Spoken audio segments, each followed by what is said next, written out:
All right. Hello, everyone. Shanoa Grove here from Texas REIAs. Welcome to the meeting. So we're doing a little mastermind before we officially get started with the meeting tonight. So I want to welcome everyone who is here, both all of you guys who are here in person with us, as well as those of you guys who are online with us. So if you are not yet aware, we have a Facebook channel, Instagram. We are on Twitch. We are a little bit everywhere. So we want to meet you guys where you are at. Whether that means you guys coming to see us at one of our live Real Estate Investor Association meetings, or whether that means you watching us on one of our broadcasts. So we broadcast live every Tuesday from Austin, Houston, Dallas, or San Antonio. Today is the, I believe, third Tuesday of the month, so we're here in Houston. So for us, we live here, we work here, we invest here. So we are Texans teaching Texans how to invest in Texas using strategies that actually work in Texas. For us, we invest all throughout Texas. We have power teams and other members, other folks to be able to help us be successful investors, and would love to introduce you to some of the different folks that are here. You're welcome to join us at one of our live meetings. We also rebroadcast our meetings every Thursday, but if you want to come and see a live one, just check out our schedule at texasreas.com. So we're here live. I'm actually talking to Grace right now. So Grace is an aspiring real estate investor, and I'm going to see if I can maybe do a little camera change here. So I'm going to change it to this. I'm going to change my cam view here just to see if I can get this to go around. So we got a couple people here with us. It's okay to wave or check your watch for your time. And then here's Grace right there in the front row. Grace is going to wave. All right, so wonderful. So I'm going to take it back to scan the room. So we're just getting started in the meeting tonight.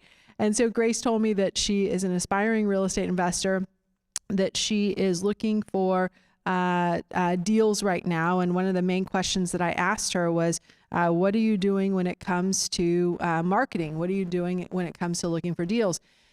And Grace said, listen, I'm talking to realtors, and Grace also told me that she has a coach, which I think is fantastic. I think it's a great way to be able to learn. That helped me along my path as well.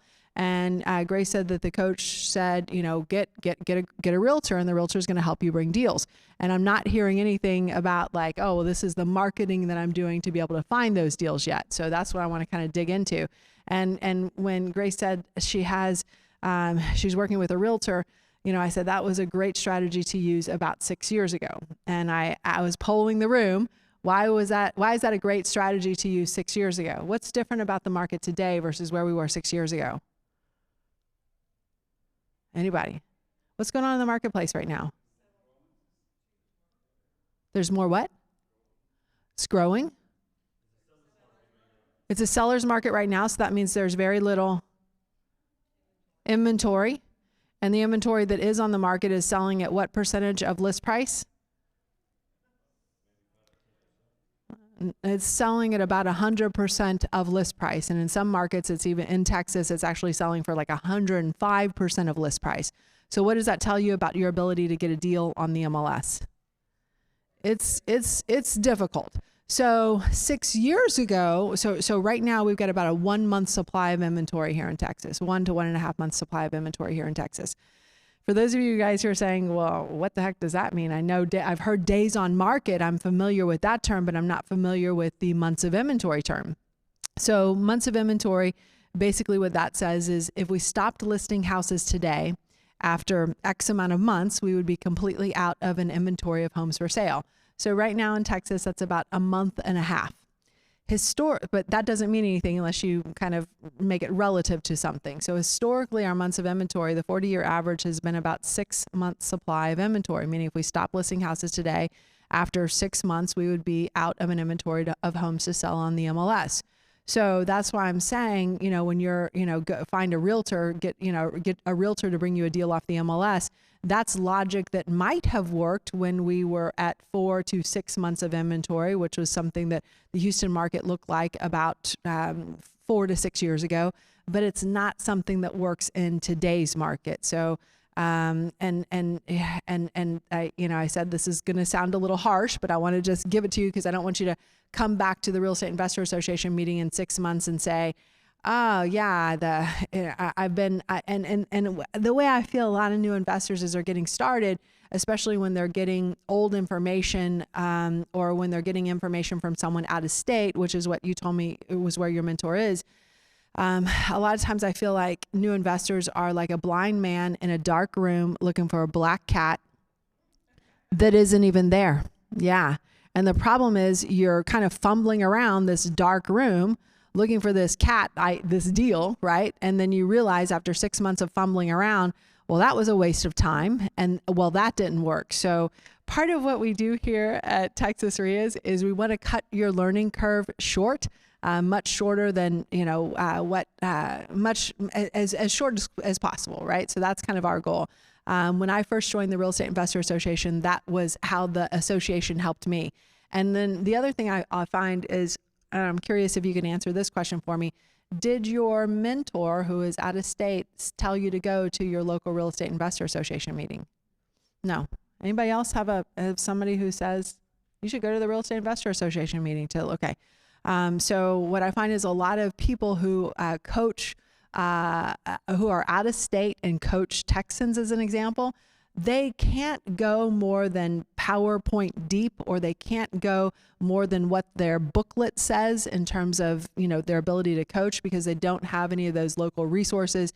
They don't have any of those local tools. They don't have any of those local power team members. They don't know the local laws. They don't know the rules. They don't know the customs. They don't know anything that's ultimately going to help you get to where you want to go, which is getting that first deal, right? So at the Real Estate Investor Association, sometimes that also means that I feel like we're myth busters, if you will, for out of state gurus. We're myth busters for, YouTube, getting all your information from YouTube, or God forbid, my son's getting all of his information right now from TikTok, because apparently TikTok now knows everything. So what that worries me, because and I see a lot of people who are at YouTube University. Who am I looking at in here? I see a smile on your face. Are you at YouTube University right now? A little bit. Anybody else at YouTube University right now? It's okay. Come on. It's okay. So some of you are like, yeah, I'm at YouTube University. So here's what I want to recommend to you. Make sure that the person that you are learning from lives in the state that you invest in, because we have different rules, different laws in this state. In fact, I'm going to go over what some of those look like today, including some of the updates of those rules and laws, because they're always changing. So, for me, even though I've been doing this for almost 2 decades, I don't pretend to know everything, because what I do know for sure is that things are always changing. So every time I invest in a new deal, right, I get more knowledge. And I share that knowledge with this greater group, with this greater association, so that you are not like a blind man in a dark room looking for a black cat that isn't even there. So while, I told you I'm a licensed realtor and broker in the great state of Texas, having a realtor bring you a deal is, in this market that we're in right now, where we have very little inventory, and you could get a property, right? But is it a prospect or is it a suspect? Meaning, is it something that's actually going to make you money, or is it something that might cause you to lose money if you are fighting it out with other buyers or other investors? So some of those buyers might be homestead buyers, so they don't care if they pay full price or above full price for that property. But some of the buyers are investors, is every investor created the same? Does every investor use the same formula? Will the buy and hold investors pay more than the fix and flip investors? And the answer is yes. Why is that? Well, because the buy and hold investors can hold on to that deal long enough for that appreciation to happen over time. The fix and flip investors, well, we have a hard money loan that's requiring us to pay it back within 6 to 7 months. So we can't be paying full price. We can't even be paying 85% of ARV minus repairs, which is something, for example, landlord investor might pay. So that's what I want all of you guys to be aware of. Make sure you're learning from people who invest in the same market that you do, so that you don't make mistakes, so that you don't kind of pull your hair out after 6 months. Now, as a realtor and broker, I will tell you, and I'll tell every one of you, you have to have an investor-friendly realtor on your power team. You will not be successful without a great realtor on your power team, period. And that's the end of that story. The other person that you won't be successful without is an investor-friendly contractor on your power team. Now, when it comes to realtors, literally you could throw a napkin in this room and hit a realtor, right, Michael? I don't know. I don't know. I might have to put a little rock in my napkin, but I think I could probably get you. Okay. But when it comes to contractors, I'm just curious, just by raise of hands, how many realtors do we have in the room? Just by raise of hands. Okay. Okay. Just two. I'm sorry, 2 and then 3. And then did you raise your hand or are you just scratching your nose? Yeah. Don't scratch your nose in this environment. No, I'm kidding. But what's the person that's harder to find is the contractor. So I'll say, raise your hand if you are a contractor in the room. Yeah. See, contractors are really hard to find right now. Realtors, so I'm in the same boat with you, Michael, and with some of you guys who are realtors as well.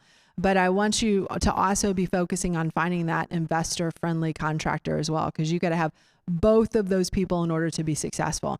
And why do I say those two people specifically? Why do I say those two people specifically? Because you have to have someone who's going to tell you what the property is worth, and you have to have someone who's going to tell you what it's going to take to fix up that property.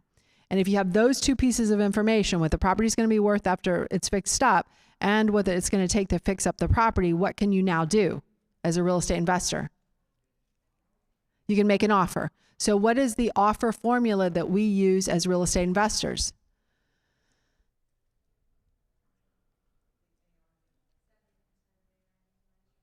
%70% of ARV minus repairs. So if you do not yet know that and have it memorized, please, number 1, know that. And number 2, have it memorized before you leave the room. We're going to lock the doors and you will get a quiz. You will not leave my meeting without knowing this. Okay. So that's why you have to have those people. I mean, there's 100 other people that you have to have on your power team as well, but that's why those people are so critical. But typically but that's only after you find the lead, right? So you're going to have to find other ways to be able to find the deal, because the leads are not being listed right now with realtors on the MLS. Does that make sense? Okay. So, and then I'm sorry, ma'am, you had raised your hand. You had a question.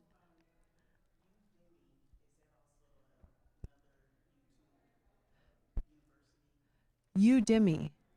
I don't know. I don't recognize that one. Is that YouTube University? Okay. Okay.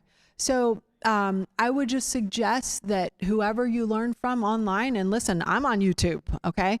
But, here's, if you ever listen to any of my presentations on YouTube, at some point or multiple points during the presentation, I'm going to say, this is Texans teaching Texans how to invest in Texas using strategies that work in Texas. So at no point am I ever going to claim to be the expert of what goes on in Utah or California or, and it's not to say that there are not good deals there, but Texas on its own is somewhere, and somebody can help me, somebody can help me with this, is either the 8th or 9th largest GDP in the world. So I think I'm going to be okay finding a deal here, right? I don't have to go to one of these other cities or states, or one of these other states to be able to find deals. So, and I see a lot of investors who will say that, and I'm curious, how many of you guys feel like Houston is just too expensive right now? There are no deals in Houston. I got to go someplace else for a deal. Anybody? Okay, a couple of you guys. So, may I share a little story with you? Guys? So, and this is kind of funny because it's on the heels of me saying Texans teaching Texans how to invest in Texas using strategies that work in Texas. So one of our colleagues owns the local real estate investor association in Hawaii, and we're friends with them. So, and we're friends with them, not only because we like to write off our vacations to Hawaii, but also we'll go and speak at his real estate investor association meeting. But when we're speaking as, hey, we're the experts in Texas. Here's what works in Texas. Check your own laws in Hawaii. But I'll tell you guys, one of the presenters that came to the Hawaii Real Estate Investor Association came in and said, listen, we're investors from Indiana, and we're here to tell you that it is too expensive to be investing in Hawaii. You guys need to come to Indiana where the prices are cheap, low. They're good. Yeah. You get a deal here. Just to be clear, just because something is cheap does not mean that it is a deal, right? You still have to run the numbers. So, but apparently this person was incredibly convincing and said, guys, follow me to Indiana, where instead of paying $600,000, and this was about 10 years ago, instead of paying $600,000 for the average house in Hawaii, you're going to pay about $60,000 for the average house in Indiana. And by the way, you're going to cash flow on it like crazy. Does that sound good? Okay. Was $60,000 a deal? Who knows, right? Do you think any of these Hawaiian people knew? No, they know the Hawaii market, but they don't know the Indiana market. But they had someone who was saying, yes, come and invest in Indiana. This is where it makes sense. So this guru, if you will, was kind of leading this group of investors to Indiana, and they had all these properties they bought for $60,000. They were cash flowing, okay? But how much were they cash flowing? Couple $100 a month? Sounds good, right? Is a couple $100 a month in here going to push the dial for anybody? If you rode here on a bus, maybe, right? But otherwise, hold on. You guys said you would not cancel me. You guys said I could speak freely. We've expanded the crowd. Are we still like, I'm not going to get canceled tonight? Still everyone agrees? I can say what I want and not get canceled? Yes? Sure? Are we sure? I'm looking at I'm millennials. I'm looking at you. So it's not going to push the dial for most people, right? And even if they had a couple, it was not going to push the dial for them. But so here's kind of, I'll make a long story short. All these Hawaiian investors went to go and buy properties in Indiana. Said all these properties that were $60,000 properties that they thought were deals, right? And about 2 or 3 years into it, the kind of guru that said, yes, come to Indiana. This is where the action is. This is where the best deals are. This is where the best prices is. At some point he realized, well, this kind of sucks and I don't want to do this anymore. So, hey guys in Hawaii, like it's been fun, but I don't want to really manage any of your houses anymore. You're going to have to fix it. You're going to have to sort it out. How many of you guys have been to Hawaii? Okay, 1. 2. Okay, 2. Can somebody just share with me or share with everybody else, what is the temperature like in Hawaii?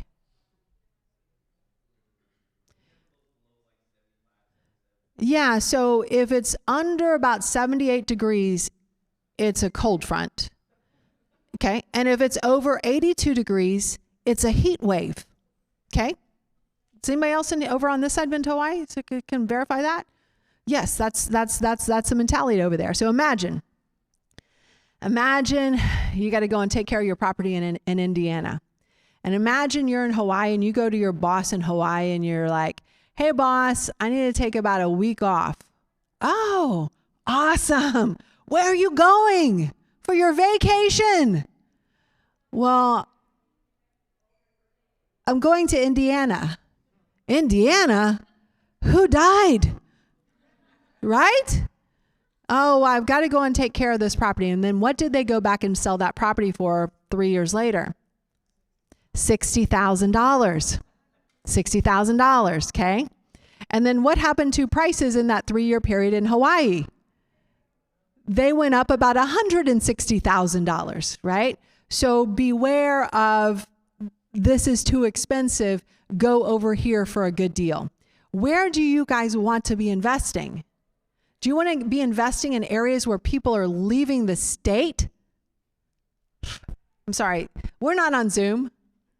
Just to remind you guys, we're here. Do you want to go and invest in properties outside of the state? No, I want to invest where people are growing and where people are going.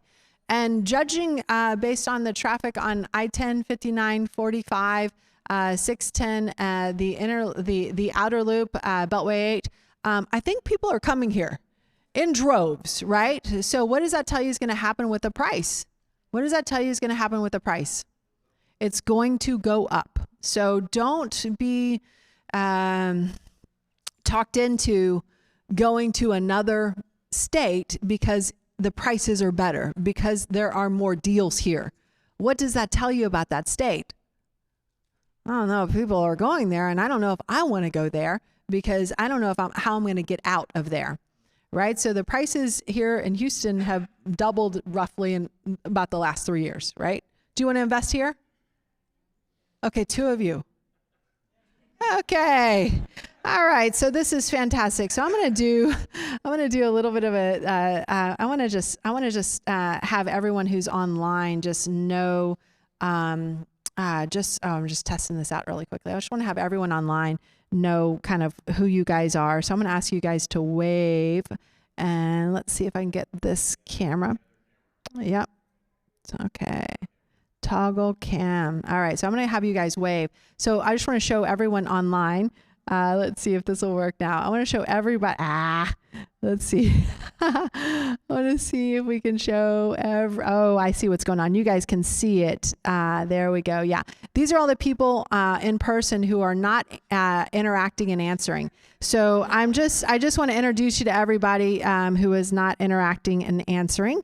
And let's see if I can, okay, now we're going to get it back. We only saw one side. Now we get to see the other side. See, now they'll wave to you, but they're not saying anything or interacting at all to me, because I think maybe everybody still thinks they're on Zoom. So you're not on Zoom anymore. You guys can interact with me, and we can have some fun tonight as we go through the presentation. So again, everybody, I want to welcome you all to the Real Estate Investor Association, and let you know that we're here to be of service. We're here to help you. So Grace, I know you probably didn't like what I said, but did that help you along your way? So, and what I would encourage you, since Grace, you said you have a coach, when you talk to your coach, I want you to say, hey coach, let's talk about my marketing plan to find deeds, to find deals. Now, gosh, I'm probably going to mess this up a little bit, but, is anybody in here familiar with, or has done any study on cognitive biases? Cognitive biases. Okay, a couple of you guys. So I want to say, like, Wikipedia has identified like 200 different cognitive biases. And it's just, these are the reasons why we do the things that we do. And probably one of my favorite ones, and I'm kind of like to get geeked out about psychology and why people do what they do. But probably one of my favorite ones is called, I think it's the street light effect. The street light effect. So does that sound familiar to either of you guys? All right, so let me kind of explain it to you. It comes with a kind of a cute story. So there was a gentleman who had been out that night, and he was a little lost, and he had lost his keys along the way. So, and he wanted to, get in his car, get home, and be able to open the door when he got home. So he was on his hands and knees, right, in this kind of little park area, looking for his keys. And all of a sudden, a police officer comes up and says, sir, what are you doing? Can I help you? And the guy said, that was a joke. I'll try it again. The guy said, I lost my keys, and I can't find them. And so police officer says, protect and serve. Tonight I serve. Tonight I'm going to help you find your keys. Police officer starts going all around looking for his keys. And they were searching the area for like 30 minutes. And the police officer at some point is like, man, I don't think your keys are here. Are you sure this is where you left them? Are you sure this is where you dropped them? And the drunk said, yeah, now you know what I'm talking about. The drunk said, no, I think I dropped them over there. And the police officer said, well, why are you looking over here? And the drunk said, well, because this is where the light is. Okay, I got a couple of you guys. Yes. All right. I got a joke that hit. That was awesome. And it was a cognitive bias psychology joke. Like, is that the level I have to play at to get you guys to laugh? So how does that apply to real estate investing? How does that apply to real estate investing? Think about that. Where were you looking for your deals? You were looking for your deals in the spotlight. You were going to a realtor and say, hey, realtor, bring me anything that you find on the MLS that might work, right? That's looking in the spotlight. So Grace, this is for you. This is not just for you, but this is for all of you. Your deal is not in the spotlight waving its hand saying, pick me. Your deal is in some dirty, dark, dank, disgusting alley. Yeah, you write all that down. Yeah? Yeah, you type all that down. Yeah. Your deal is not in the spotlight. You're going to have to work to find it. So when you talk to your coach, you need to say, I need the dirtiest, dankest, most disgustingest. Yes, that's the smell of money. Yes. So please, Mr. Coach or Mrs. Coach, help me find that one, because some lady told me that my deal is not in the MLS, and you can tell them the drunk story too and see if you got, yeah. So that's what I want you guys to be aware of as you are looking at different deals and looking at different opportunities. So I'm going to change my camera here, and I'm actually going to put it in a little keynote mode too, so you guys can see some of the slides that I've had playing in the background the entire time. But also just want to let you guys know, as you are here with us tonight, we're going to be doing a market update presentation. So we start the market update, and tip of the week, we start that at 6:30.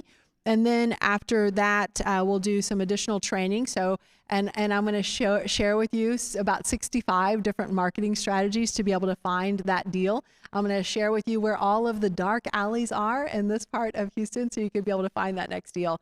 So, and I'm excited to be able to share that information with you guys. So I'll tell you that when I first started investing almost 2 decades ago, it was the local Real Estate Investor Association that shed some light on my investing knowledge, that brought me the contacts, the contracts, and the contractors to be able to do deals, to be able to find solutions, to be able to fund deals, and also brought me deals as part of the Investor Association. So we're proud to be able to continue that legacy today as part of Texas REIAs, and to be able to share with you what we've learned over almost 2 decades of investing in real estate here in Texas. And we got a lot of great people that help us and do it with us. These are some of the vendors and sponsors that are part of the association, some of the folks that are on my personal power team, some of the folks that make investing happen here in Houston and throughout Texas, because many of these service providers are all throughout Texas. So big thanks to all of them for being part of our association, helping us out, and of course, helping out the members of this association. So guys, we've got about another 12 minutes before we start with the tip of the week, the market update, and some additional training. May I ask some of you other folks what brought you here, what you're looking to learn, and how we can help? Does anybody want to answer that question without me like directly picking on them? I like to pick on people in the first row, but just because I think you sort of want to be picked on in a way, because the people in the back row are like the people at church that go like this: please don't pick me.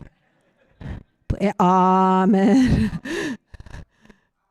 Okay, y'all, we got somebody in the back who's going to say something. Oh, yes. What's your name? What's your name? What's your name? Akelia.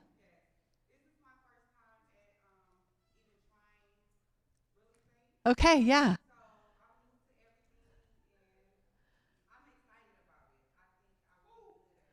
All right, good. So Akelia says, I'm excited about it. I'm new to real estate. I think I'll be good at it. Akelia, I won't bite you. There's like 3 seats in the front row. I'd like to I do, sort of, yeah. All right. So Akelia, you said, I think I'll be good at it. Okay. Okay. But would you mind me asking, kind of digging in a little bit more, what makes you think, or what makes you know that you'll be good at it?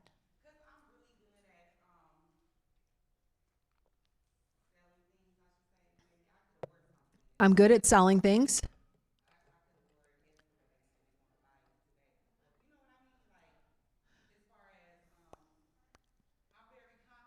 You're confident. I can feel that. Do you guys feel her confidence? Oh, 100%. Yes. Yes. No, that's good. That's good. That's good. That's good.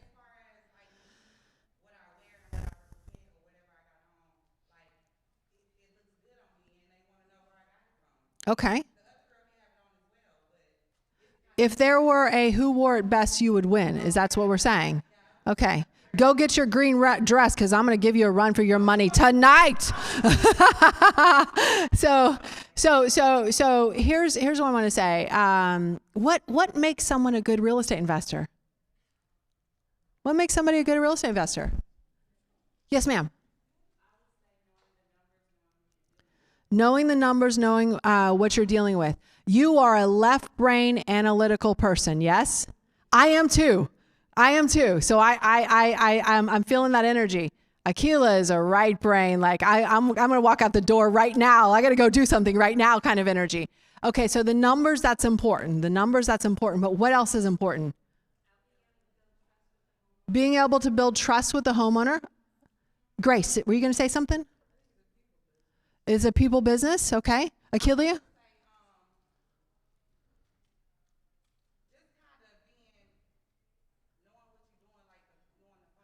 Knowing what you're doing. Does that come across?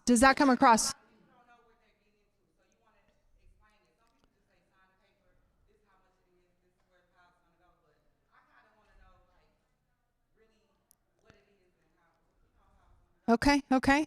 Who else? Yes, ma'am. You're a realtor. Yeah. No, they're not going to find you. They're not going to find a deal on the MLS for you. Not in this market. Yeah. The art of selling a house.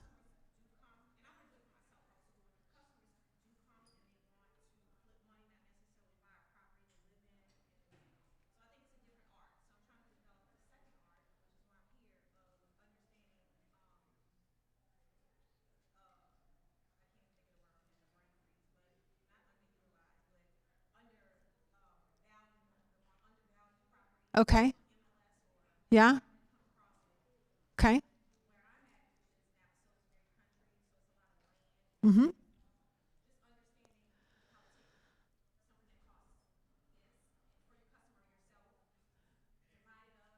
Looking for the best and highest use. So the ability to identify the best and highest use. Good. Yes. Yeah.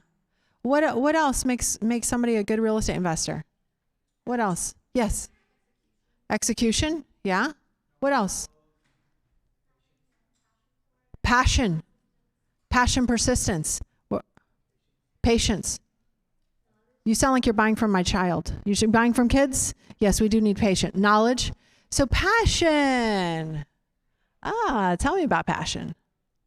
That's good. What does that look like? What does that look like to you?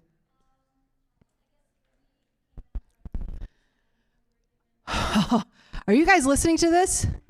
I see some of you guys talking over there. Listen to this. We came in as refugees and keep going. We were offered a house through the church.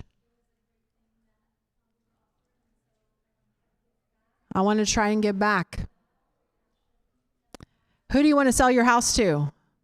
The person who looks at the house and says, I know the highest and best use. The person who looks at your house and says, I have patience. The person who looks at your house and says, I know how to run the numbers. The person who looks at your house and says, I have confidence. Or the person who looks at your house and has a story like you just heard.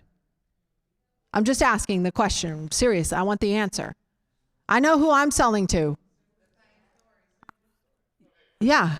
I want to sell to someone who's like, I have been given, I have been blessed, and I feel like it's incumbent upon myself to give and bless back, right? I want to sell. That's who I want to sell for. So I will say this, and it took me a long time to get to mature as a real estate investor to be able to say some of the similar things that you've said. Because I will tell you, when I first started investing, and I'll tell you just a small bit about my background. I'm actually a fourth generation real estate investor. My great grandparents. Hey, can you turn off the sound on that just a little bit while we're in here? Thank you, appreciate that. So my great grandparents invested. My grandparents invested. My parents still own about 12 doors to this day. For me, in spite of that, the fact that I came from 4 generations of real estate investors, how do you guys think I was socialized in the world, in life, in terms of what I should be doing? What do you think I was told? What? No, I was told you need to go to school, you need to go to college, you need to be the first one in your family to go to college, right, and graduate, and you need to get a job and you need to go work for somebody else. Yeah, that's what I was told. How many of you guys in here were told that exact same thing? Probably just about every single one of you, okay? So I did exactly what I was told, right? And I went to college. I did my undergrad at UT. I did my MBA at Rice. So when I look at a deal, I look at a deal exactly the way that you did. Yes, yeah. The numbers. And I'll tell you, I was very close, like talking to over 1,000 sellers in my first several years of investing in real estate. Yeah, no, I've heard every story. I've been into every house. I've been into every dark, dank, disgusting alley, right? To see every single house. But the way that I approached people was just looking at the numbers. The way I approached people was just looking at the numbers. And that got me a certain level of success. But it was not until I found a little bit more about my passion. It was not until I found a little bit more about my why. And it was not when I could sort of open up my heart. And I know this sounds woo-woo to all of my left brainers here in this room. But let me tell you something. I'm a left brainer, and I'm telling you that this is how you will crank up your business. So may I make a suggestion to all of you guys who feel like you don't yet have a why, or all of you guys who feel like, no, I don't need that. I just need to know the numbers. I just need to know the contacts and the contracts and the contractors. This is the interactive part of this conversation. Would you guys like to know how to do this? My left brainers, you need to know how to do this. I will ask you to pull up one of the top 5 most downloaded TED Talks in the history of TED Talks. Simon Sinek, S-I-N-E-K, Start with Why. Simon Sinek, Start with Why. It's probably like the number 3 most downloaded TED Talk. And that's only because I've upgraded it because I talk so much about it. No, I'm kidding. But that will help you figure this out in a complete and approach things in a completely different way. And I'll tell you, I've literally listened to that 18-minute, 4-second TED Talk. That's all I'm asking you guys to take. I've literally listened to that no less than 20 times. Okay. Yep. So if you guys are struggling to figure out what your why is, or you're struggling to figure out what your purpose is, this will help you. Or if you think that you are just going to come into this business with that left brain, and I know because my left brain is it's like takes over half of my right brain. So if you think you are going to be successful and just come into this business, especially in the market that we are in right now, and just be the commodity that most real estate investors are, how are they commodities? You want me to tell you guys how they're commodities? You want me to tell you how probably many of you guys are commodities and you don't even know it? Because what are you saying when you are approaching a seller? I close fast. I close cash. I stop foreclosure. I fix problems, repairs, no worries. I'll do them all. Yes, you and about 150 people that are sitting in this room with me. But what's going to differentiate you from any and all of the other real estate investors that are commodities just like that? It is having a story. It is having passion. It is having that why. So thank you so much for sharing that and allowing me to go down this path to talk about this tonight. So yeah, just thank you for that. So guys, I'm going to get started on our next part of the presentation. And I think we'll hit the record